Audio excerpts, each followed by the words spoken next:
दोस्तों, स्वागत है आप सभी का आपके अपने YouTube चैनल प्रतिष्ठा एजुकेशन वर्ल्ड में। आज का हमारा टॉपिक कैसा है? आज का हमारा टॉपिक बड़ा ही मज़ेदार है, आपको दिख रहा है ना, रेलगाड़ी।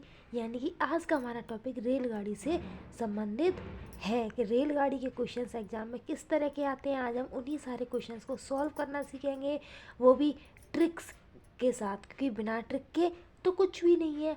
हमारे जो चैनल की रेलगाड़ी है वो ट्रिक से चलती है। ओके, चलो स्टार्ट करते हैं अपनी एजुकेशन। देखिए, क्वेश्चन हमें दिया हुआ है, एक 260 मीटर लंबी रेलगाड़ी 120 मीटर लंबे पुल से 19 सेकंड में गुजर जाती है, तो रेलगाड़ी की गति क्या है? ठीक है, इसमें हमें रेलगाड़ी की स्पीड पूछी है कि उसकी स्पीड क्या होगी जब वो 260 मीटर लंबी खुद है और 120 मीटर लंबे पुल से 19 सेकंड में गुजर जाती है। तो इसके लिए हमें कुछ नहीं करना है, इसके लिए हमें क्या करना है, जिसकी लंबाई दी हुई है, यानी कि जो रेलगाड़ी की लंबाई दी हुई है और जो पुल की लंबाई दी हुई है, उन दोनों लंबाइयों को हमें जोड़ देना है। बस किस तरह से करते हैं, देखो इधर ये कितनी लंबाई दी हुई है, इसकी दी हुई है हमें 260 मीटर दी हुई है, प्लस और पुल की लंबाई कितनी है, 120 मीटर है। 120 मीटर ये है, हम इसे भी प्लस कर देंगे। अपॉन में हमें क्या रखना है, अपॉन में हमें टाइम को रखना है। टाइम कितना है, 19 सेकंड है। ठीक है। अब हमें कुछ नहीं करना है, अब इसे हमें बस सॉल्व कर लेना है। ठीक है, कैसे सॉल्व करेंगे इसे हम, कि 260 में 120 को प्लस कर देंगे तो कितना हो जाएगा, 380 बटे 19 हो जाएगा। 19 से ये कट जाएगा, ये कितनी बार, ये 20 बार कट जाएगा। ये क्या आ गया, ये आ गया मीटर प्रति सेकंड। लेकिन अगर हमसे मीटर प्रति सेकंड नहीं पूछा हो, अगर हमसे पूछ लिया जाए कि किलोमीटर प्रति घंटे में बता दो, यहाँ तो लिखा नहीं है कि हमें किस उसमें निकालना है, किलोमीटर में निकालना है या मीटर में निकालना है। लेकिन अभी यहाँ हमें ये मीटर में दिया हुआ था, ये सेकंड में दिया, तुम्हारा मीटर प्रति सेकंड निकल के ये आ गया 20 मीटर प्रति सेकंड। लेकिन अगर हमें किलोमीटर प्रति घंटे में निकलना हो, तब हमें क्या करना पड़ेगा, बहुत ही ज़रूरी चीज़ है। ये चीज़ मैं पहले भी अपनी वीडियो में बता चुकी हूँ, मेरी एक और वीडियो है इस टॉपिक पर, उसकी लिंक में या तो आई बटन पर दे दूँगी, नहीं तो डिस्क्रिप्शन बॉक्स में ज़रूर दे दूँगी, आप उसे ज़रूर देख लीजिएगा। बहुत ही अच्छे से उसे डिटेल में मैंने समझाया हुआ है। यहाँ हमें 20 मीटर प्रति सेकंड को अगर किलोमीटर प्रति घंटे में चेंज करना होगा तो हमें क्या करना है, कुछ भी नहीं करना है। जो 20 है इसको हमें यहाँ रख देना है, इंटू करना है। कैसे हम इंटू करेंगे, इसमें हमें 18/5 का गुणा करना होता है या फिर 5/18 का गुणा करना होता है। लेकिन इसमें हमें कन्फ्यूजन ये हो जाता है कि हम इसका करें या इसका करें। तो उसको सॉल्व करने के लिए बहुत ही ईजी है कि जब हमें छोटे से बड़े की तरफ जाना है, तब हमें वो संख्या लिखनी है जो ऊपर बड़ी लिखी हो। ठीक है, अभी हमें छोटे से बड़े की तरफ जाना है, तो ऊपर बड़ी संख्या कौन से में है, इसमें या इसमें है, इसमें है, तो हम इसे लिख देंगे 18/5। अगर हमें किलोमीटर प्रति घंटे से मीटर प्रति सेकंड में जाना हो, यानी कि बड़े से छोटे की तरफ जाना है, तो ऊपर हमें वो संख्या लिखनी है जो ऊपर छोटी हो। तो 5/18, यानी ऊपर 5 कम है, 18 नीचे है, तो ऊपर छोटी संख्या 5 है, तो हमें 5/18 को लिख देना है। इस चीज़ को मैंने अपनी उस वाली वीडियो में बहुत अच्छे से समझाया है, आप ज़रूर देखिएगा। इसे हम सॉल्व कर लेंगे, 5 से इसे काट देंगे हम 4 बार, 18 का 4 में गुणा कर देंगे तो आ जाएगा 72 किलोमीटर प्रति घंटा। ये दोनों आ गए, ये किलोमीटर प्रति घंटे में आ गए और ये मीटर प्रति सेकंड में आ गया। आगे देखते हैं, इसमें हमसे गति ही तो पूछी है, तो चाल बराबर क्या होता है, दूरी बटे समय होता है। तो वही चीज़ हमने यहाँ लगाई है, कन्फ्यूज मत हो जाना कि यहाँ ये कहाँ से क्या हो गया। दोनों जो क्या होता है, गति पूछी है यानी कि चाल पूछी है, तो चाल बराबर क्या होता है, दूरी बटे समय ही तो होता है, दूरी बटे समय होता है। तो इसमें हमें इसकी दूरी को भी लेना है और इसकी दूरी को भी लेना है, बस वही हमने लिया है, अपॉन टाइम कर दिया, ये हमारा सॉल्व हो गया। चलो नेक्स्ट क्वेश्चन देखते हैं, जिससे आपको बहुत ही आसानी से समझ में आ। नेक्स्ट क्वेश्चन देखिए, नेक्स्ट क्वेश्चन क्या है कि एक ट्रेन 40 किलोमीटर की घंटे 40 किलोमीटर प्रति घंटे की चाल से चलती है और एक आदमी 25 किलोमीटर प्रति घंटे की चाल से समान दिशा में चल रहा है। यानी कि जब ट्रेन इधर जा रही है तो आदमी भी इधर ही जा रहा है, समान दिशा में जा रहे हैं दोनों। यदि ट्रेन 48 सेकंड में उस आदमी को पार करती है तो ट्रेन की लंबाई क्या होगी। ट्रेन की लंबाई का मतलब इसमें क्या पूछा गया है, इसमें हमसे पूछी गई है दूरी। ठीक है, ट्रेन की लंबाई यानी कि ट्रेन मान लो इतनी है, यहाँ से लेकर के वो इस आदमी को यहाँ से हट करके पूरी इस जगह यहाँ थी, ये इस जगह से दोनों ये साथ साथ चल रहे हैं, ये ट्रेन भी और ये आदमी भी। इस जगह से ये ट्रेन चलकर पूरी इधर आ गई, यानी कि आदमी को इसने पूरा पार कर लिया। तो इसका मतलब क्या है, इसने कितनी दूरी तय कर ली। ठीक है, यानी कि उस ट्रेन की जो पूरी लंबाई थी वो उसकी दूरी ही तो हो गई। बस वही पूछा है कि ट्रेन की लंबाई क्या है, यानी कि उस हमें इसमें दूरी पूछी है। ठीक है, तो हमें क्या निकालना होता है, दूरी बराबर क्या होता है, दूरी बराबर होता है चाल गुणा समय। यही तो होता है दूरी बराबर चाल गुणा समय। बस इस फॉर्मूले में हमें इन सारी चीज़ों को पुट कर देना है, इसे सॉल्व कर लेना है। चलो देखते हैं कि हमें इसमें चाल और समय कौन कौन सा कहाँ से क्या क्या रखना होगा। तो जब दो चीज़ें एक समान दिशा में चल रही हैं, यानी कि ये ट्रेन है वो भी इधर ही चल रही है और जो दूसरा जो आदमी है वो भी इधर ही चल रहा है, यानी कि दो चीज़ें जब समान दिशा में चल रही होती हैं तो उनका जो चाल होती है वो चाल माइनस कर दी जाती है, दोनों की चाल आपस में घटा दी जाती है। ये 40 किलोमीटर प्रति घंटे की चाल से ट्रेन चल रही है, आदमी 25 किलोमीटर प्रति घंटे की चाल से एक ही दिशा में चल रहा है, तो दोनों की चाल घट जाएंगी आपस में। ये 40 में से जब 25 को हम माइनस करेंगे तो हमें कितना मिलेगा, 15 मिल जाएगा।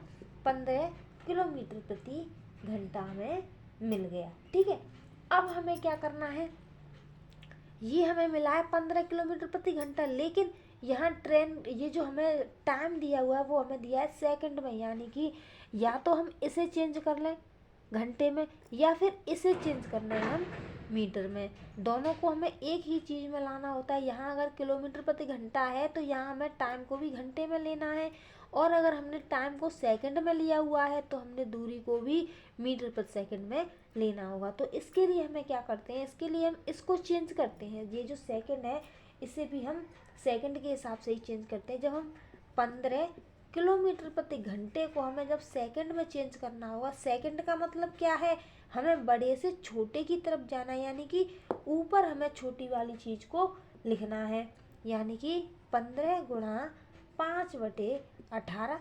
इसे हमने 3 से काटा 6 बार और 3 से इसे काटा हमने 5 बार, या 5 का 5 में गुणा हो जाएगा तो 25/6 मीटर प्रति सेकंड। ये इतना हो गया, ये हमारा आ गया मीटर प्रति सेकंड में। यानी ये चीज़ हमें क्या मिल गई, ये चीज़ मिल गई हमें चाल। चाल कितनी मिल गई, चाल मिल गई है हमें 25/6 मीटर प्रति सेकंड में, ये मिल गया। और हमें टाइम कितना दिया हुआ, टाइम इसमें हमें दे दिया है 48 सेकंड। बस अब इसे हमें सॉल्व कर लेना है। 6 से इसे काट दो, 8 बार 6 × 48 और 25 का 8 में गुणा करके कितना आएगा, 25 अट्ठे कितने होते हैं, 25 अट्ठे होते हैं 200। तो ये किस में आ गया, ये आ गया मीटर। ठीक, बस सॉल्व हो गया। यही तो पूछा है कि ट्रेन की लंबाई कितनी है, तो ट्रेन की लंबाई 200 मीटर होगी। समझ में आ गया। चलो आगे देखते हैं नेक्स्ट क्वेश्चन क्या है हमारा। देखो थर्ड क्वेश्चन है हमारा कि एक रेलगाड़ी ए से बी तक 60 किलोमीटर प्रति घंटे की चाल से जाती है।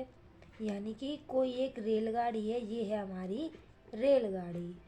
ठीक है, ये रेलगाड़ी क्या कर रही है, ये ए पॉइंट है और ये बी पॉइंट है। ए से बी तक 60 किलोमीटर प्रति घंटे की चाल से चल रही है और बी से ए तक 40 किलोमीटर की घंटे की चाल से वापस आ रही है। यानी कि जब ये इधर जा रही है, इधर, तब तो इसकी 60 किलोमीटर प्रति घंटा चाल है, और जब ये इधर आ रही है इस तरफ, ए बी से ए की तरफ आ रही है, तब इसकी चाल 40 किलोमीटर प्रति घंटा है।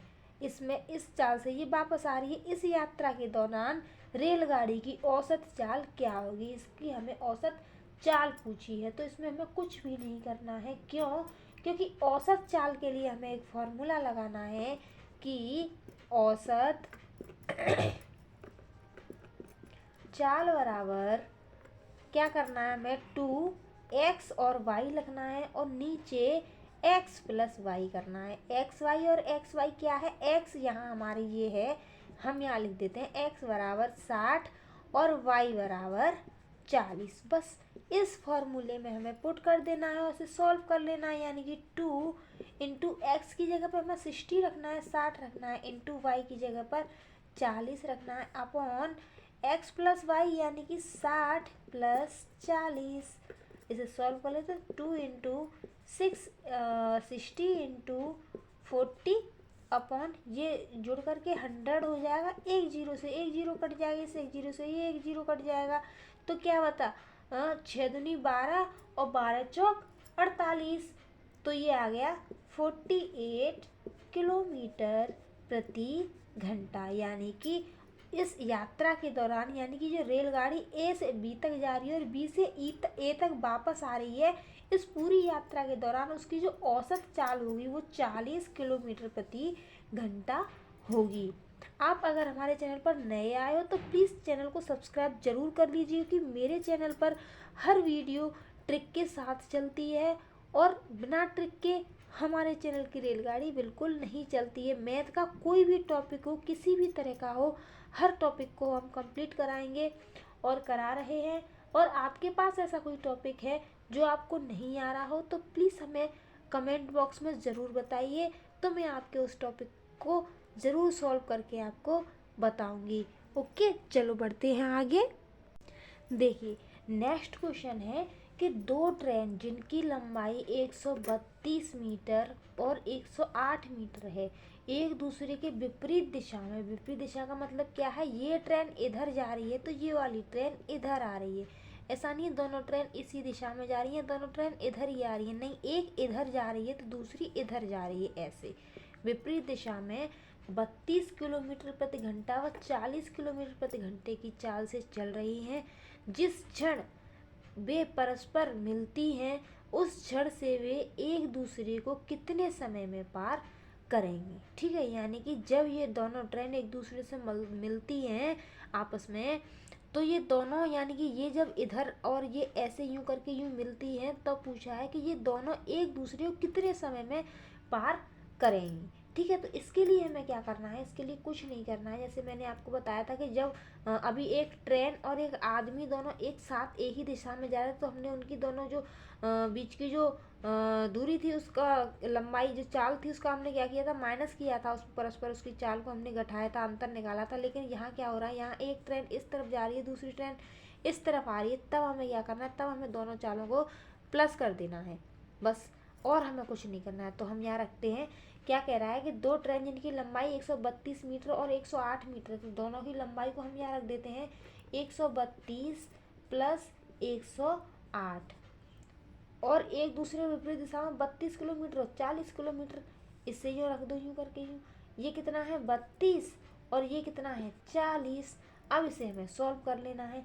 सॉल्व कैसे करना है, बस देखो कि 132 और 108 जुड़ करके कितना हो जाएगा, ये हो जाएगा हमारा 240 हो जाएगा, अपॉन ये क्या हो जाएगा, ये दोनों जुड़ करके हमारा ये हो जाएगा 72। लेकिन यहाँ गड़बड़ क्या है, यहाँ गड़बड़ ये है, यहाँ गड़बड़ ये है कि जो ऊपर वाली चीज़ हमें दी हुई है, ये दी हुई है हमें मीटर में, और नीचे वाली हमें क्या दी है, ये दी हुई है हमें किलोमीटर प्रति घंटे में। तो ये तो इनका मैच हुआ ही नहीं। क्यों, क्योंकि ये मीटर में है तो यहाँ ये भी मीटर में होनी चाहिए। अगर यहाँ ये घंटे में है तो फिर भैया ये भी यहाँ सेकंड में होनी चाहिए, मिनट में है। तो मतलब ये थोड़ा गड़बड़ है इनका घोटाला। तो अब हमें क्या करना है, अब ये जो हमें 72 किलोमीटर प्रति घंटा ये जो दी हुई है, इसको ये जो हमें किलोमीटर दिया हुआ है, इसको हमें मीटर में चेंज करना होगा। तो किलोमीटर यानी कि ये है 72 किलोमीटर प्रति घंटा है, इसको हमें मीटर में चेंज करना है। तो हमें क्या करना होगा, यानी कि बड़े से हमें जब छोटे की तरफ जाना होगा तो 72 गुणा 5/18 का हमें गुणा कर देना है। 18 से इसे काट देंगे हम, 4 बार 4 पंजे 20 मीटर प्रति सेकंड हो गया ये। बस अब यहाँ जो 72 है, 72 की हमें 20 लिख देना है, 240/20। इससे ये कट गया, 2 से ये कट गया, कितनी बार 2 से ये कट गया हमारा 12 बार, यानी कि ये आ गया 12 मीटर। ये हमें पूरा ये टाइम निकल, ये एम नहीं, ये मीटर नहीं है, क्योंकि ये तो हमें टाइम निकल के आया है। तो टाइम यानी कि मीटर से मीटर कट जाएगा, सेकंड यानी 12 सेकंड में वो दोनों ट्रेन एक दूसरे को पार कर जाएंगे। अब आप कहोगे कि ये क्या चीज़ है, ये यहाँ ये प्लस क्यों कर दिया? अरे ये कुछ नहीं है, क्योंकि यहाँ हमें समय पूछा है। तो समय बराबर क्या होता है? समय बराबर होता है दूरी बटे चाल, यही तो होता है। तो बस वही तो है ये दूरी, ये हमने यहाँ रख दिया लंबाई, यानी ट्रेनों की लंबाई का क्या मतलब है? ट्रेन की लंबाई यानी कि इनकी दूरी। तो दूरी ये हो गई, और चाल ये स्पीड आपकी ये रही नीचे। बस उसी को प्लस करके हमने यहाँ सॉल्व करके निकाल दिया कि दोनों ट्रेन एक दूसरे को कितने समय में पार करेंगे। तो ये 12 सेकंड में एक दूसरे को पार कर जाएंगे। आई होप आपको समझ में आ चुका होगा। इसमें ऐसा कुछ नहीं था जो आपको समझ में ना आए। इस तरह के क्वेश्चन एग्जाम में कई बार आ चुके हैं। कुछ क्वेश्चन तो इसमें ऐसे हैं जो कम से कम 4-5 बार एग्जाम में आ चुके हैं। तो आप आराम से समझिए, अगर नहीं आया है तो आप 1-2 बार और देखिए, आराम से आपको समझ में आ जाएगा। क्योंकि मैंने इतना टिपिकल नहीं समझाया है कि आप समझ नहीं पाओ। बहुत ही छोटी छोटी चीज़ें हैं, आसानी से समझ जाते हैं। और सबसे ज़्यादा समझने वाली चीज़ क्या है कि प्लीज़ चैनल को सब्सक्राइब कर दीजिए, लाइक कीजिए, शेयर कीजिए और कमेंट करके ज़रूर बताइए कि आपको हमारी वीडियो कैसी लगी। Okay, thank you for watching.